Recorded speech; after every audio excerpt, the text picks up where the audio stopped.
The dead man, the Undertaker.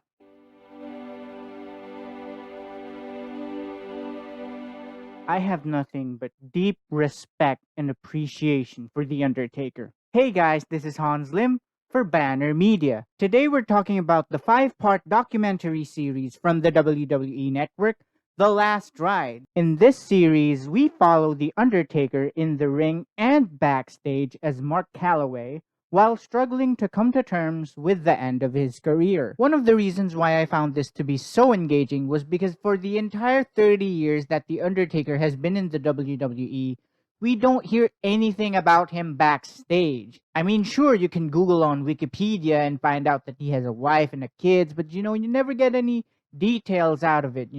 Because he never really shared anything on stage and he never really did any interviews. And if he did do any interviews, he would still stay in character. In fact, in this documentary, we learn that even when he's going to the airport or flying back and forth between states, he would always stay in character by wearing all black with sunglasses. And he would walk fast through the airport because he just really wanted to stay in character. And for his entire 30 years in the business, this is all he's ever done. It shows you the passion that he has for building this Undertaker persona. Now, as we explore more about Mark Calaway or the Undertaker the man behind the character, we learn more about his injuries and how he had like 17 surgeries, including repairing crushed eye sockets from head to toe. He has a surgery everywhere, down to his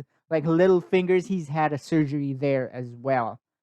And in one of the episodes, we see him go through a hip surgery that has been bothering him for many years. And we see this uncensored operation in the documentary. And I remember just biting my knuckles because it was so gruesome, it was so violent. And knowing him going through that, having been through that, just gives me a lot more respect for him. One of the key things that I was really interested in seeing here is the exploration of his relationship with Michelle McCool.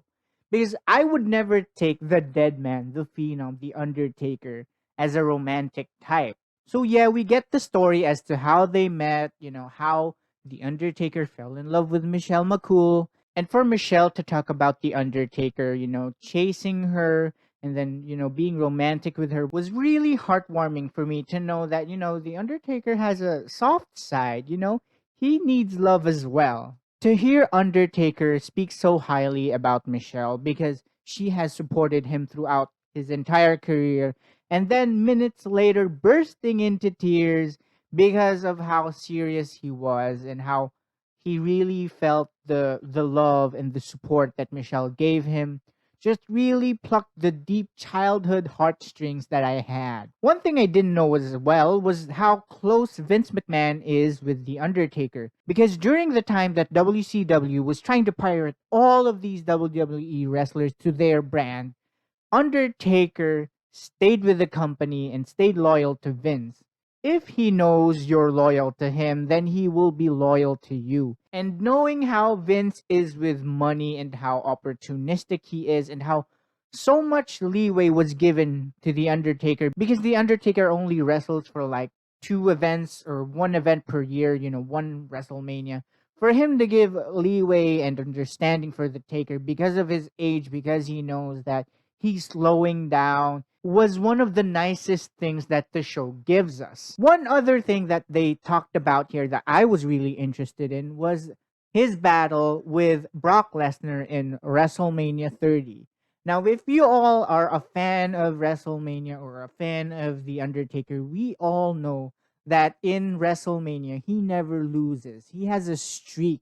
And he has gone through some of the best matches in WrestleMania history, particularly with Shawn Michaels and then their rematch after that, and then battling Triple H. And then for the streak to end at WrestleMania 30, I mean, I remember rewatching all the videos, the replays, everything on social media as to how that happened because the streak really elevated The Undertaker to a legendary status. But in this documentary, they explained as to how that happened. Because when Brock Lesnar hit his finisher move, the F5, and then dropped Undertaker face down on the mat, I didn't know that The Undertaker received a concussion from that, which is what led to the 1, 2, 3 pin. And then we follow The Undertaker backstage after this match and him being all wobbly and, just go happy go lucky, like he doesn't know where he is. So Michelle McCool took him to the hospital. And when they arrived in the hospital, Vince was there to support him instead of, managing WrestleMania 30. Then the nurses asked him who he was, and he didn't know who he was. So he was kind of fooling Michelle to tell the nurse who he was. I didn't know that that happened. I didn't know that The Undertaker received a concussion. And while that scene was going, I was really worried for him, wanting him to pull out of this crisis. Now, Undertaker made this documentary for the span of 3 years.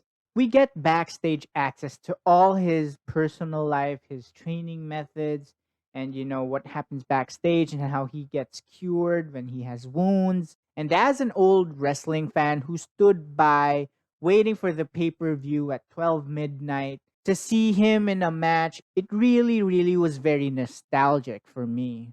But if you aren't a wrestling fan, it is still by far very interesting because you get to see all the details that happen within a wrestler's life and how difficult it is for them to come to terms with the fact that, like all athletes, their careers has to end at one point because their bodies just give out. Now, I cannot stress enough how much more I'm appreciative of The Undertaker after seeing this documentary because of his commitment, his passion for the love of his craft, for the WWE, and how he just stayed in character all those years still baffles me. It also gave me a lot of closure to the mysteries of Mark Calaway and who he is as a person. And it reminded me of simpler times when I was a kid and then I wanted to become a professional wrestler myself.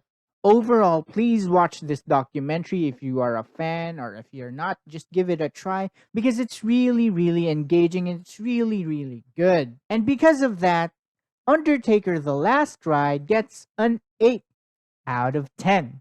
Comment down below if you agree with this review or if you want me to review something else. You want me to take a look at The Wrestler, for example. And this has been Hans Lim for Banner Media.